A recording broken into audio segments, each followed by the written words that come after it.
They look fine. That is the first and most disorienting thing about avoidant suffering. It does not announce itself, does not arrive with the visible markers that most people associate with genuine distress, the tearfulness, the withdrawal from daily function, the legible grief that communicates clearly to the people around it that something is wrong. The avoidant in deep suffering looks from the outside like someone who is managing, who is functioning, who has moved on, or is moving on, or is at least doing the necessary work of continuing to inhabit their life without visible collapse. The suffering is real. It is simply hidden not as a deliberate concealment, but as the natural consequence of an interior that learned, very early, to keep its distress private, to convert pain into competence, to present a surface that does not require anything from the people observing it. Understanding where the suffering actually lives, what it looks like from the inside, how it leaks through the carefully maintained exterior, matters, not as a way to monitor the avoidant or to measure their pain as evidence of the bond's significance, but as honest recognition of what is actually happening in a human being whose presentation and interior are genuinely, substantially misaligned. Sign 1: the productivity spike. When the avoidant is deeply suffering, they work, not in the ordinary sense of continuing to do their job, in the specific, slightly compulsive, running at elevated capacity sense of someone who is staying ahead of something. The projects multiply, the schedule fills.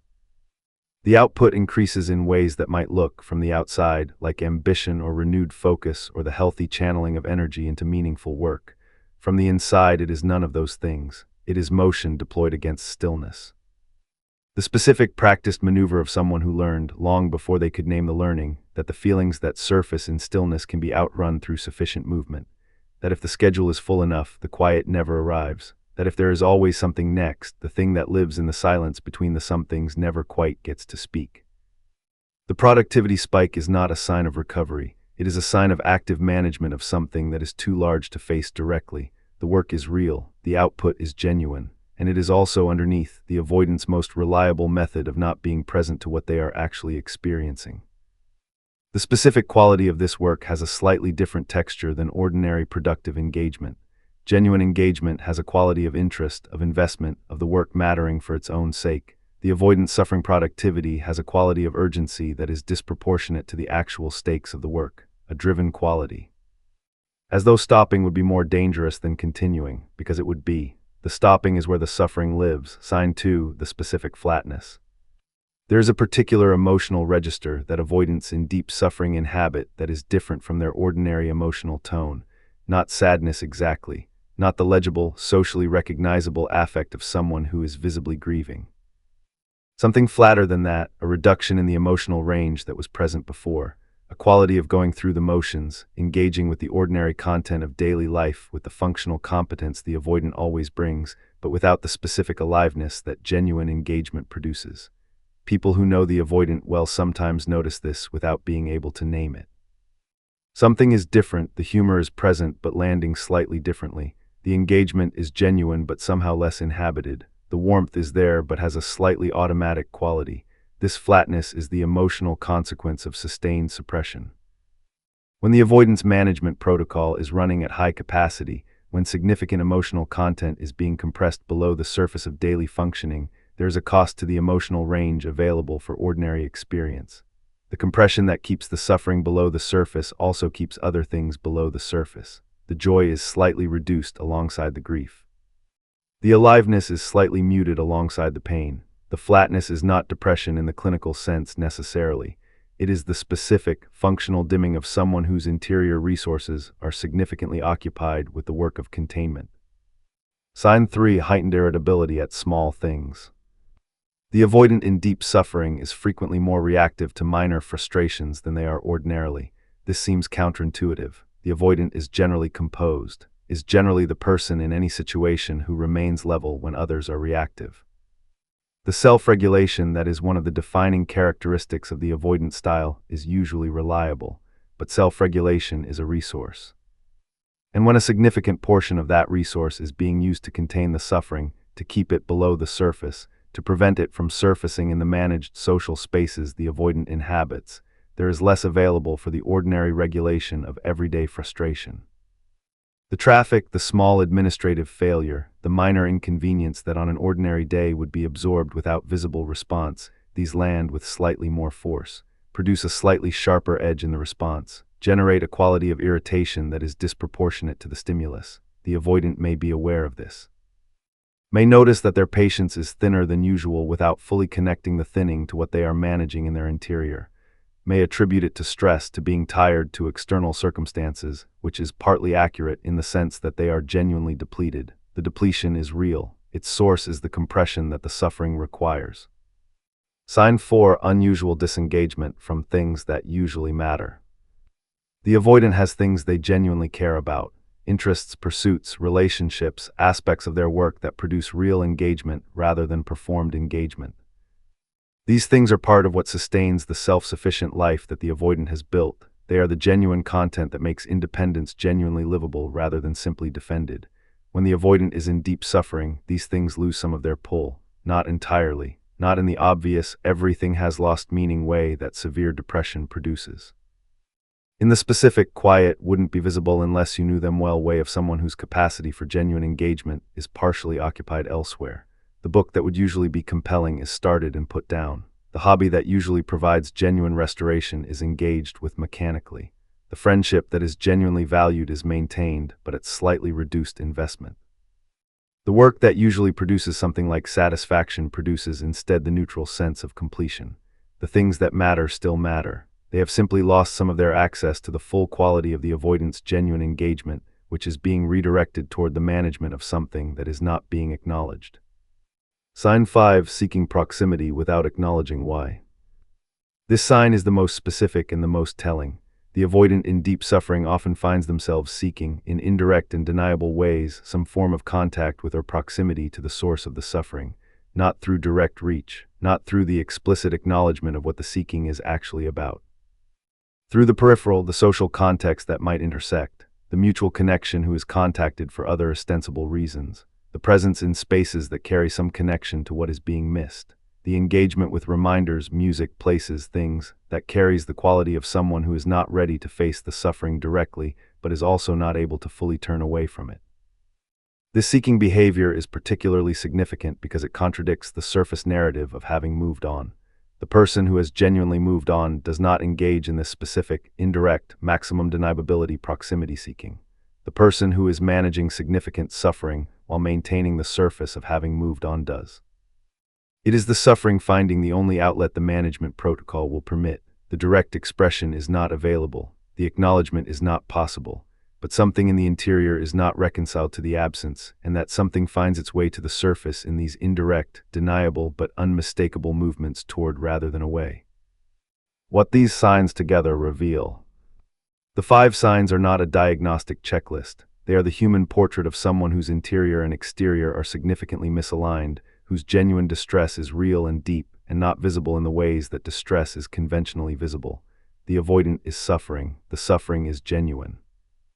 The suffering does not look like suffering from the outside, because the avoidant's entire adaptive architecture was built around not letting suffering look like suffering. But the signs are there, for someone who knows what they are looking at. And knowing what they are looking at, seeing the suffering clearly rather than accepting the functional exterior as the complete picture matters for one specific reason. Not to use the suffering as leverage, not to interpret the signs as evidence that the bond was real and therefore return is imminent. Not to monitor the avoidant's interior for information about what they will do next. But to see a human being accurately.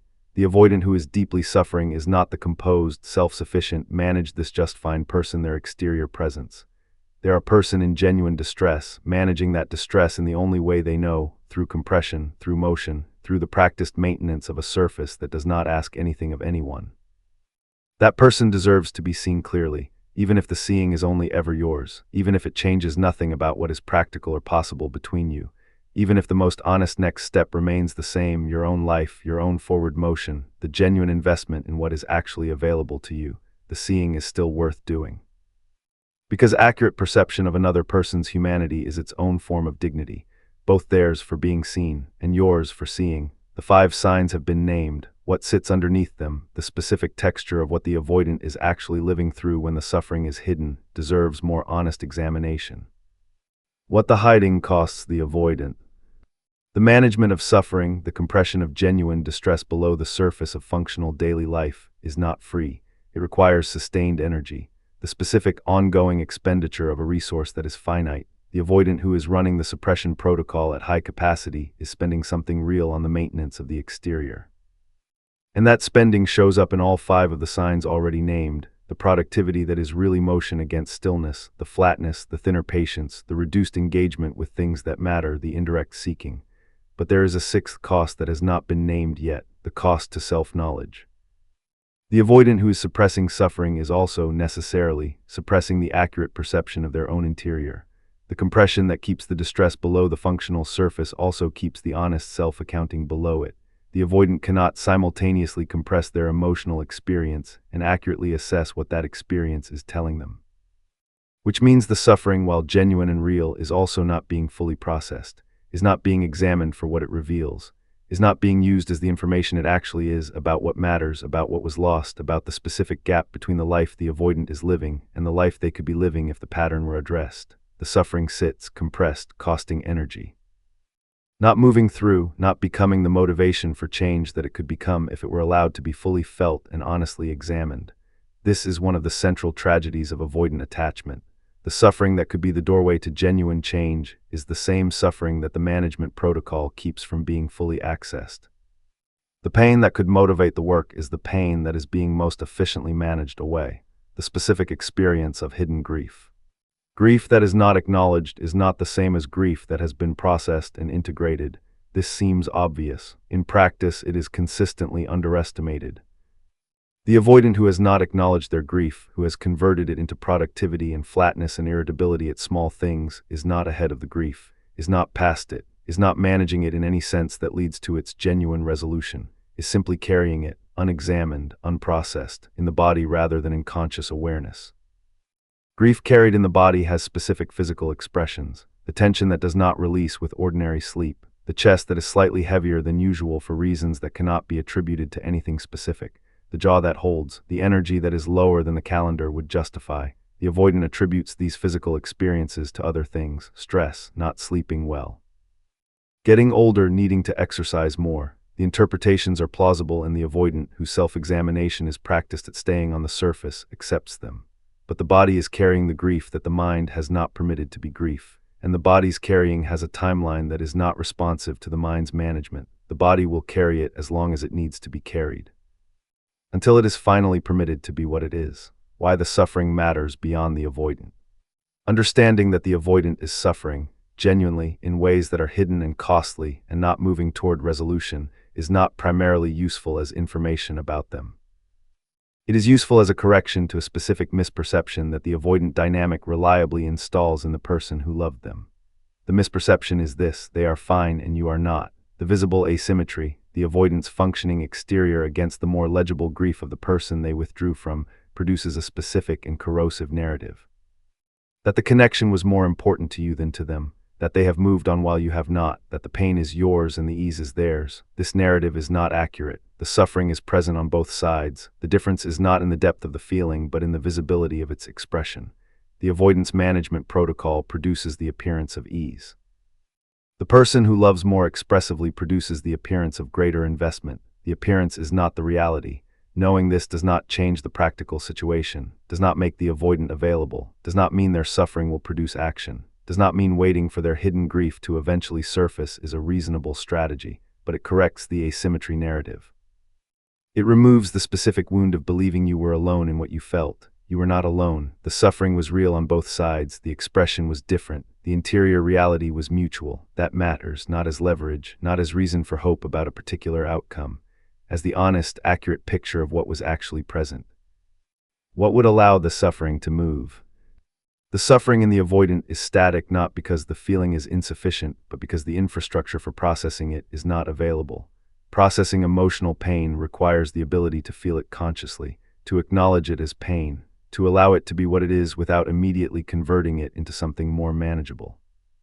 The avoidance system was specifically built to prevent this. The compression is not a failure of will. It is the practiced operation of an adaptive strategy that was developed because conscious acknowledgement of emotional pain in the original environment was not safe, led to further pain, led to the dismissal or irritation or absence that taught the child feelings are private. Distress is a liability. The interior is safest when kept to yourself. That teaching was not wrong given what produced it, and it is now preventing the processing that would allow the suffering to move, to become something that can be grieved and integrated and eventually metabolized into the kind of honest self-knowledge that produces real change. What would allow the suffering to move is a relationship in which the expression of emotional pain is safe, where it will be received rather than dismissed, where the interior can be present without becoming a liability. This is what good therapy provides, not the intellectual framework for understanding attachment patterns, though that is part of it. The specific relational experience of being emotionally present in the company of someone who will not withdraw from what is found there.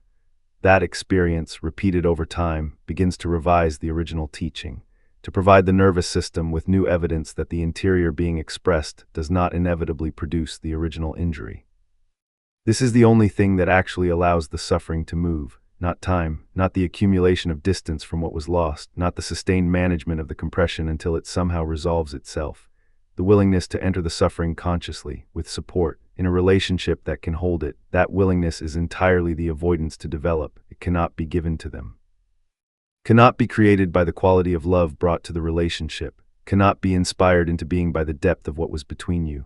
It arises, when it arises, from the avoidant's own honest reckoning with what the management protocol has cost, with what the running has taken, with what the hidden suffering is doing to the quality of the life they are actually living. That reckoning is theirs, the suffering is real, the path through it exists, whether they take it is the only question that matters, and it is not yours to answer. The suffering is real and the hiding of it is costly, and the path through it exists but belongs entirely to the avoidant to take. What 500 words can add is simply this. The person reading about these 5 signs, the productivity spike, the flatness, the irritability, the disengagement, the indirect seeking, is doing something worth acknowledging honestly. They are trying to see someone clearly, not to monitor, not to gather evidence for a particular hope, to understand what is actually happening in a person they genuinely loved. To see past the functional exterior to the human being underneath it. That quality of seeing, patient, accurate, willing to look past what is presented to what is actually there, is one of the most significant things a person can bring to another human being. It was likely one of the things the avoidant responded to in you. The specific quality of being seen clearly by someone who did not flinch at what they found, and it is worth turning, gently and honestly, toward yourself right now. Because the same accurate seeing that perceives the avoidant's hidden suffering, the suffering that does not look like suffering, the grief that is being managed rather than processed, the interior that is more distressed than the exterior suggests that same quality of seeing is available for your own interior. What is actually happening in you, not the managed version. Not the functional exterior, the actual interior right now with everything that is present in it, the grief that may still be moving through, the hope that may still be present alongside the honest recognition that the hope cannot determine your daily choices, the love that refuses to stop, coexisting with the life that continues regardless. All of it deserves the same patient, accurate, non-flinching seeing that you have been bringing to the avoidance psychology. You deserve to be seen that clearly, by yourself if no one else is currently offering it. That seeing, honest, complete, without the management that converts what is real into something more presentable, is where everything genuinely useful begins. Not in the signs of the avoidance suffering, in the honest acknowledgement of your own, which is real, and which, unlike the avoidance, you have full permission to feel, completely, now.